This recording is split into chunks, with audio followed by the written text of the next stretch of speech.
Take two. Welcome back, guys. Happy New Year. Today this video is going to be all about my goals for 2021.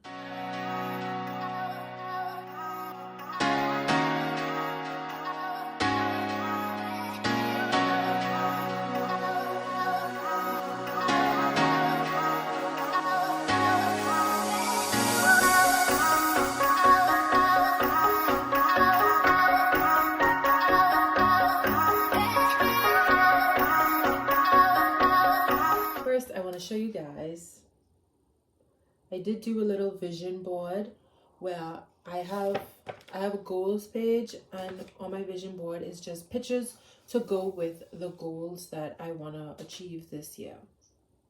So first we're going to get into my financial goals.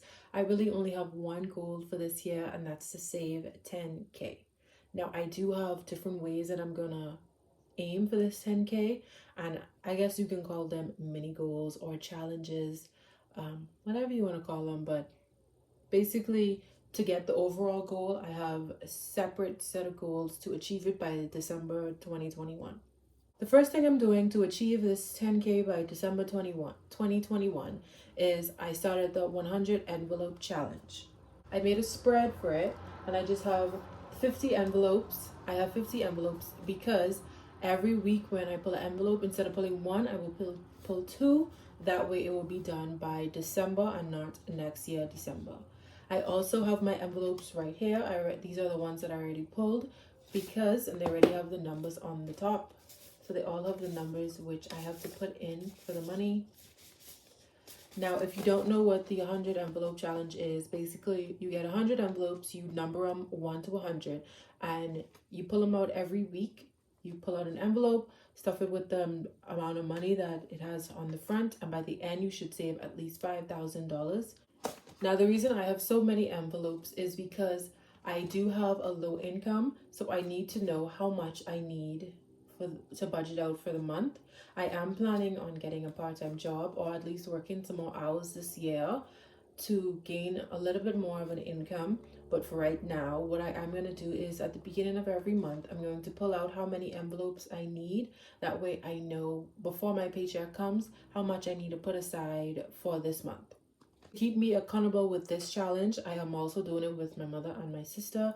I think it's a really easy way to save $5,000 this year, and if all goes to plan, that's half of the money that I plan to save right there. Another way I'm going to achieve this $10,000 is I signed up for a Christmas savings plan with one of our banks.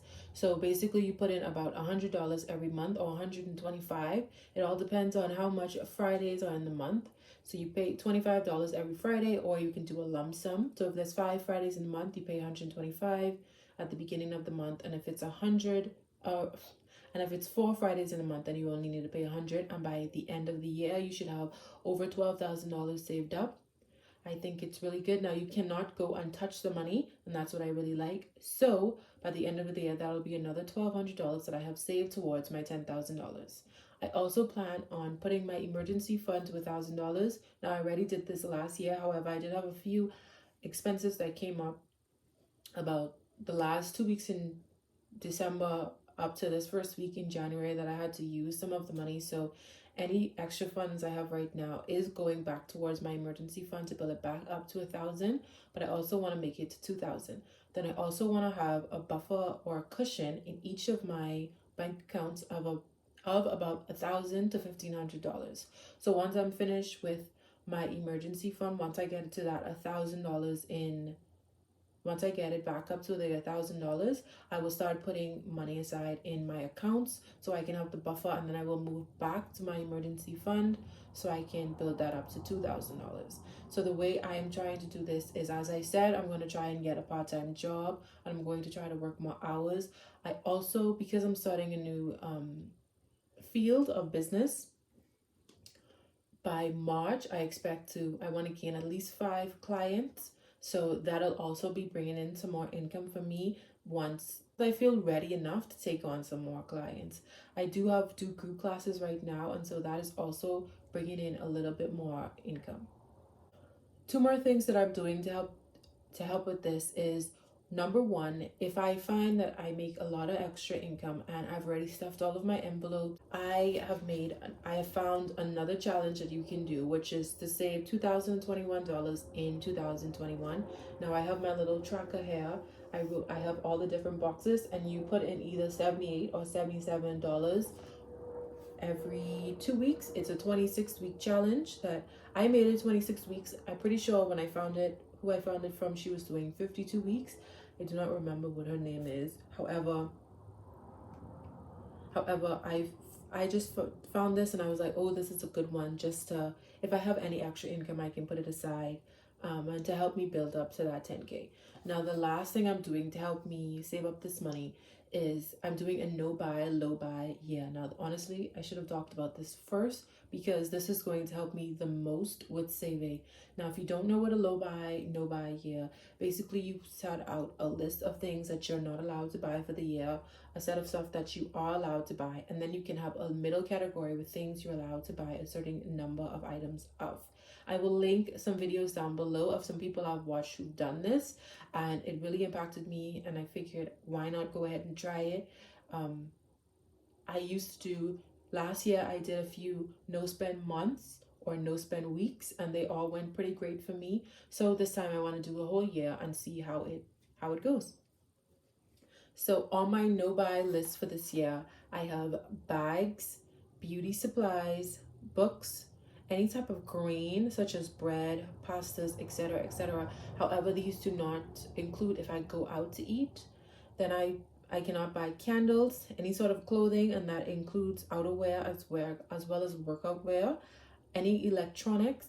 I am, however, allowed to buy a phone simply because my phone is dying on me, y'all. First, I couldn't hear them talking, and now you cannot even call me. I cannot send voice notes. I need a new phone. I'm not allowed to buy any fast foods or processed foods, as well as sweet treats. I love candy. However, I am not disciplined enough to say, okay, let's just buy one. So we're just going to cut it out. Then I'm also not allowed to buy any type of hair. Now, and this includes hair clip-ins or hair or wigs, because I bought a lot and I have a lot and I can just use the ones that I have. However, my sister braids my hair for me, so if she needs any extensions to help me braid my hair, I will pitch in and help her do that because she braids my hair for free. The least I can do is spend $5 and get the hair extension. Then I'm also not allowed to do any type of online shopping, and I'm not allowed to buy rum. Now, rum is the only alcohol on my no-buy list simply because it's the only one that I buy, rum and wine. But I bought a lot of rum in December, so I imagine that I won't have to buy any for this year. Yeah, and even if it does run out, I'm not allowed to purchase any. And the last thing that I'm not allowed to buy is toiletries. I am going away to the States in about 2 weeks, so I will buy a big bulk of items that I need. Like right now, I do not have any shampoo and conditioner. I'm running out of lotion. I'm running out of body wash. Basically, I'm running out of everything. And instead of going to the store and purchasing the bottles, when I go to the States, I will just go to like Sam's Club or anywhere where we can buy wholesale items and buy them in bulk. That way I won't need to buy anything else, hopefully for the rest of the year. Things that I am allowed to buy but in limited amount, or my low buy list, includes jewelry. I'm allowed to buy 3 pieces of jewelry because I'm looking for an anklet, a bracelet, and I want another pair of earrings. I'm also allowed to buy 3 pairs of shoes. I need some new white shoes, and I also need some sandals or flip-flops. And the third one is some workout shoes. Normally I buy 1 pair of workout shoes every year. I did buy about 3 last year, but I've been rotating them.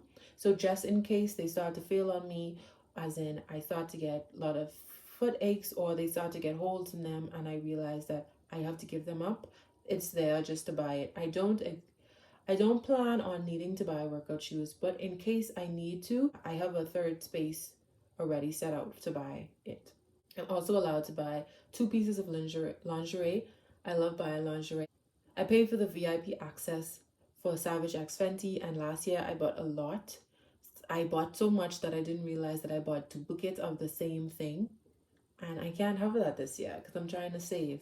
So but I also know that it's something I love and it's not something that I can just cut out of my life. So in case I feel the urge to buy any, I'm allowed to buy 2 pieces for the whole year. I'm also allowed to buy 5 pieces of workout equipment.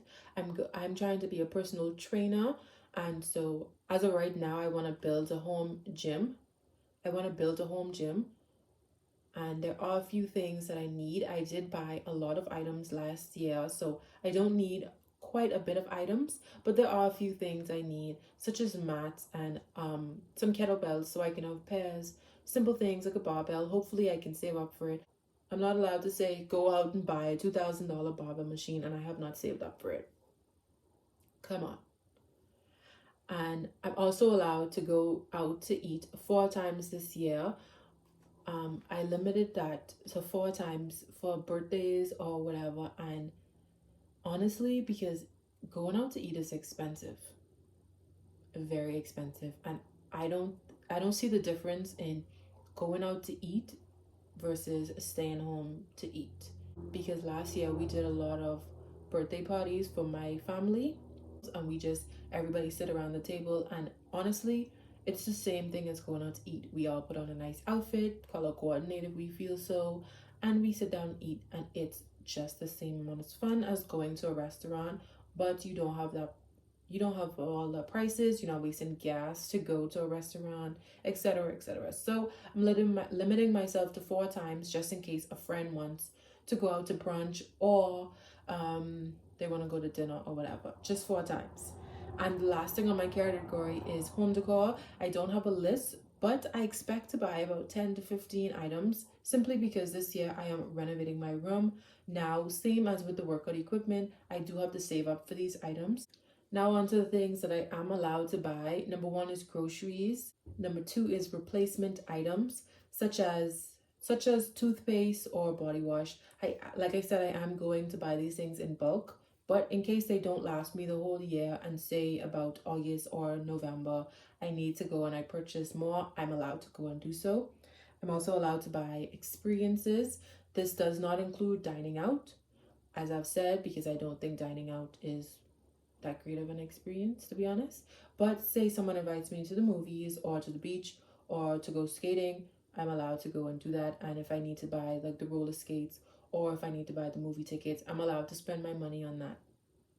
I'm also allowed to buy online courses. Like I said, I'm doing a new career, and so there are a few courses that I want to take, such as another anatomy course.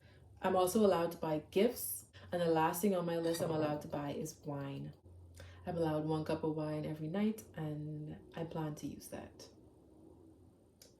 So that's it for my financial goals. That's how I plan to achieve my 10K this year. I will keep you guys updated every month just to let you guys know how it's going. Now we're going to go on to my fitness/work goals. So for my fitness goal, my overall goal for this year is I want to be to 20% body fat. I do have different performance goals that I want to be able to do, as in pistol squats, pull-ups, push-ups, all of those good things. But for my overall goal, I just want to be down to 20% body fat. And how I plan to do this is I'm going to be consistent with my workouts, 5 days training a week, 4 if it's a busy week, 3 to 4 if it's a busy week. I'm allowed to do that, but it cannot be less than 3. It has to be at least 3 days that I can work out. I am reevaluating how my food choices. Now, what I'm doing is every 3 months, I'm going to write out some breakfast, lunch, dinner, and snack ideas that I want to eat for just those 3 months. It's going to be about 4 to 5 meals per each category, and that way I save money because I can buy these things in bulk and not have to worry about them going bad. I even have a list. I wrote it out. So I have the meals that I plan to eat from January, February, and March. And then I have my pantry list, or like the fridge list. Another way I'm trying to reach this goal is I plan to do 4 miles of running every week.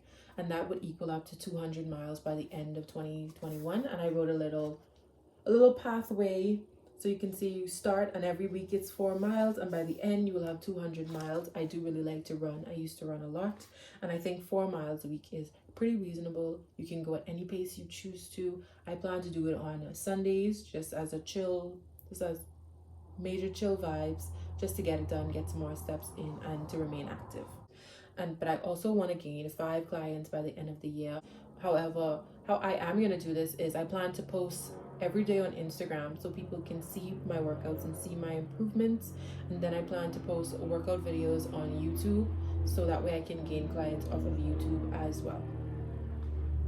So basically, heavy marketing. So those are my big goals for the year. I also have little mini goals that I want to do, like read 12 books this year.